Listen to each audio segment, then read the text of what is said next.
नमस्कार। फिर से एक बार स्वागत है मेरे चैनल पर। मैं हूं राज, आप देख रहे हैं हाईवे नाइट। दोस्तों, आज की जो कहानी हमें भेजा है एक हमारे सब्सक्राइबर ने, इनका नाम है कविता जी। कविता जी उत्तराखंड के रहने वाली हैं और ये कहानी, ये घटना इनके एक सहेली के साथ में घटी थी।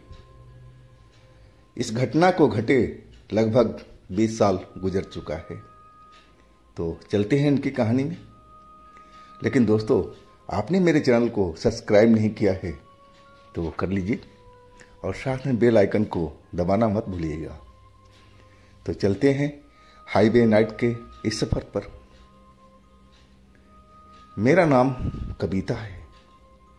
ये जो घटना घटी थी मेरी एक सहेली के साथ में, जो हमारे पड़ोस में रहा करती थी।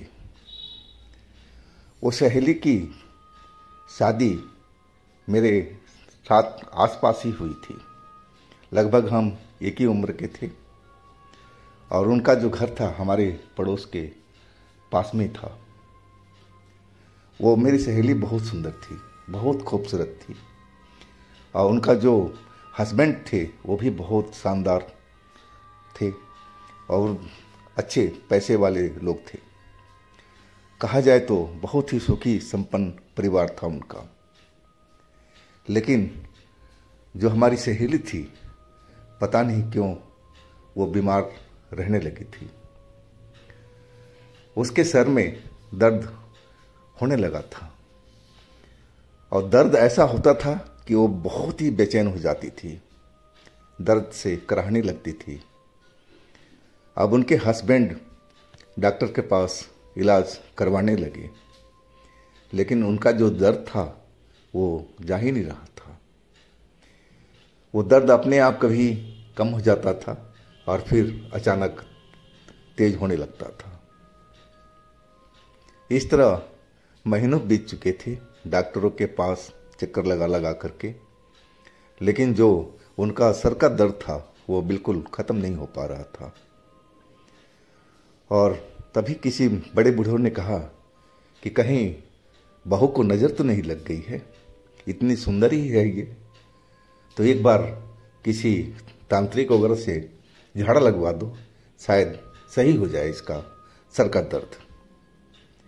अब लोग पाग तो परेशान तो थे ही, हस्बैंड उनके परेशान थे क्योंकि उनका दर्द सही नहीं हो पा रहा था। डॉक्टरी इलाज करके थक चुके थे और अभी भी कराए जा रहे थे, तरह तरह का टेस्ट हो रहा था, लेकिन कोई बीमारी नहीं निकल रही थी। तो उसने भी सोचा कि चलो एक बार इसको झाड़ा लगवा दिया जाए किसी तांत्रिक या किसी पंडित के पास से। अब फिर वो पता लगा करके एक तांत्रिक के पास पहुंच गए थे। तांत्रिक ने हमारी सहेली को सही ढंग से देखा और कुछ मंत्र पढ़ करके और उस पर जल छिड़का। और जल छिड़कते ही मेरी जो सहेली थी वो तो एकदम व्याकुल हो चुकी थी। जल का बूंद पड़ते ही शरीर पर वो तड़पने लगी थी एकदम जोरों से। उसको संभालने के लिए जो हस्बैंड थे उनके, लंबे तगड़े थे, वो भी संभाल नहीं पा रहे थे। उसमें बहुत बला की ताकत अंदर आ चुकी थी। अब तांत्रिक जो थे, अब फिर वो जल पढ़ करके उसके ऊपर छिड़कने लगे थे और फिर तो जो भी उसके अंदर था वो बोलने लगा था। जो मेरी सहेली का रंग रूप था वो एकदम बदलने लगा था। उसका चेहरा एकदम लाल सा होने लगा था, आंखें एकदम लाल हो चुकी थी और वो किसी मर्द की जुबान बोलने लगी थी। तांत्रिक ने पूछा कि तुम कौन हो और क्यों इसके शरीर में प्रवेश किए हो, क्या चाहते हो तुम? मेरी सहेली मर्द की जुबान में बस एक ही लफ्ज बोले जा रही थी कि मैं इसे छोड़ूंगा नहीं, मैं इसको अपना बना के रखूंगा। मुझे ये बहुत अच्छी लगती है, मैं इसको छोड़ूंगा नहीं। बस यही लफ्ज सिर्फ बोले जा रही थी। तांत्रिक समझ चुके थे कि इस पर कोई भारी मुसीबत है, कोई ऐसी चीज है जो बहुत ही ताकतवर है। तांत्रिक ने पूछा कि चलो मान लिए तुम इसको छोड़ोगे नहीं, लेकिन तुम हो कौन? तो उसने बताया कि मैं एक जिन हूं। अब मुझे ये पसंद आ चुकी है और मैं इसके साथ में रहना चाहता हूं। मुझे इसके साथ में छोड़ दो अकेले, मैं इसके बगैर नहीं रह सकता, और नहीं तो मैं इसको मार दूंगा। अब इतनी जब बात वो अपने जबान से बोली तो हस्बैंड जो थे वो तो डर गए थे। आज जाहिर सी बात है, ऐसी बात हो तो इंसान डर ही जाता है। अब किया जाए, इलाज क्या था? अब हस्बैंड ने गुहार लगाई तांत्रिक बाबा से कि बाबा कैसे भी करके और इस जिन को तुम बाहर निकालो इसके शरीर से। बाबा ने आश्वासन तो दिया कि देखो बच्चा, ये जिन जो है ये बहुत ताकतवर है और ये जल्दी से निकलने वाला नहीं है, लेकिन मैं भरपूर कोशिश करूंगा।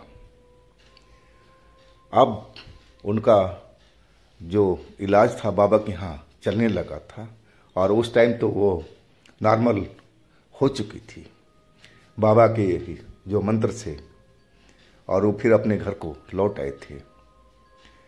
लेकिन हस्बैंड को तो डर लग रहा था, जो उसने अपनी आंखों से सब कुछ वहां पर देखा था तांत्रिक के पास में। लेकिन पत्नी से बहुत प्यार था, बहुत ही अपनी पत्नी से वो प्यार करते थे, तो इसको खोना भी नहीं चाहते थे। आखिरकार जो इलाज था उनका बाबा के यहाँ कंटिन्यू चलने लगा। लेकिन जो वो जिन था उसके अंदर में, वो छोड़ना नहीं चाहता था। बार बार वही कहता था कि देखो, चाहे तुम जितना भी कोशिश कर लो, मैं इसको छोड़ने वाला नहीं हूं। वो तांत्रिक को ललकार रहा था, मैं अगर तुम ज्यादा परेशान करोगे तो मैं इसको मार दूंगा। अब तांत्रिक भी उसकी बात से लाचार हो चुके थे और कहने लगे, भाई तुम देखो कहीं और ले जाओ, ये हमारे बस की बात नहीं है। अब जो हमारी सहेली के हस्बैंड थे एकदम डर चुके थे। पूरे जिनका घर था, हंसता फुलता परिवार था, बिल्कुल उस घर में मातम सा छा चुका था। हर कोई उदास सा रहने लगा था। घर में कभी खाना बनता था, कभी नहीं बनता था। लेकिन एक चीज था कि जब वो तांत्रिक के पास पहुंचे थे, तभी से सर का दर्द मेरी सहेली के नहीं हो रहा था। लेकिन डर तो डर था, वो जिन तो उसके शरीर के अंदर में था और वो पता नहीं कब क्या कर सकता था, किसी को मालूम नहीं। अब जो हस्बैंड थे हमारे सहेली के, किसी और तांत्रिक के पास में पहुंचे थे लेकर के। वहां भी उनका उपचार शुरू हुआ तंत्र मंत्र से, और जिन ने उनको भी ललकारना शुरू कर दिया था कि देख लो, तुम चाहे जितना भी कोशिश कर लो, मैं इसके छोड़कर नहीं जाऊंगा। ये तांत्रिक भी बहुत कोशिश कर ली उस जिन को मनाने को कि इस बिटिया का शरीर को छोड़ दो, तुम्हें क्या चाहिए हम तुम्हें देने के लिए तैयार हैं। लेकिन जिन तो जिन था, वो कहने लगा कि हमें क्या चीज का जरूरत है, हमारे पास तो सब कुछ है, बस कमी है तो इसी की, और मैं इसको अपना बनाना चाहता हूं। अब तुम लोग इसको भूल जाओ और मेरे हवाले कर दो इसको, तभी ये बच पाएगी। अब ये बातें सब सुन करके हस्बैंड जी का हालत और खराब होने लगा था कि अब क्या करें, अब किसके पास में जाएं, क्योंकि ये जाना माना तांत्रिक थे, इन पर ही भरोसा था। लेकिन ये भी नहीं कुछ कर पा रहे थे उस जिन के आगे। वो जिन बहुत ही शक्तिशाली था, वो बिल्कुल मान नहीं रहा था शरीर छोड़ने से मेरी सहेली का। सहेली का तो सरदर्द बिल्कुल खत्म सा हो गया था, लेकिन अंदर अंदर क्या चल रहा था उसके शरीर में कुछ मालूम नहीं था। हस्बैंड जी हर जगह पर पता लगाने लगे कि कौन इसके शरीर से जिन को बाहर निकालेगा, लेकिन कोई भी तांत्रिक सुन लेता था कि ये फलना तांत्रिक के पास में गए थे, वहाँ से इलाज करके वापस आए हैं, तो हाथ लगाने से मना करने लगा था। अब जो मेरी सहेली थी वो अंदर ही अंदर लग रहा था कि कमज़ोर होती जा रही थी। वो हष्ट पुष्ट थी शादी के टाइम में, लेकिन अब तो आधा शरीर उसका हो चुका था। जैसे लग रहा था कि अंदर से वो गलती हुई जा रही है। वो दिन पर दिन कमज़ोर होती हुई चली जा रही थी। हस्बैंड जी उसके हर जगह कोशिश कर रहे थे, जहाँ भी पता लगता कि हाँ ये तांत्रिक काम कर सकता है तो वहाँ वो पहुँच जाते थे लेकर के। और जैसे ही घर से निकलते थे तभी वो जो मेरी सहेली थी मर्दानी आवाज़ में और मेरे हस्बैंड को ललकारने लगती थी, बोलती तुम जहाँ मर्जी मुझे ले जाओ, मर्दानी आवाज़ में बोलती थी वो, लेकिन मैं इसका साथ छोड़ने वाला नहीं हूँ, चाहे तुम जो भी कोशिश कर लो। अब जो हमारे पति के सहेली के हस्बैंड थे वो थक चुके थे, समझ में नहीं आ रहा था कि क्या करें। उनके परिवार के लोग भी बहुत सहमे सहमे से अब रहते थे, और जो हमारी सहेली थी उसका स्वास्थ्य अब और भी गिरता हुआ चला जा रहा था। सब उस जिन का ही करामात था। अब तो उसको जो खाना दिया जाता था वो खाना भी खाने से इनकार करने लगी। वो लोग नॉन वेज वगैरह नहीं खाते थे, और जब भी उसको खाना दिया जाता था तो जो दाल चावल होते थे उसको वो मांस नजर आता था थाली में। अब वो बिदक जाती थी कि मुझे क्यों मांस दिया हुआ है, मैं मांस खाती हूँ। अब जो हस्बैंड थे वो और डर चुके थे।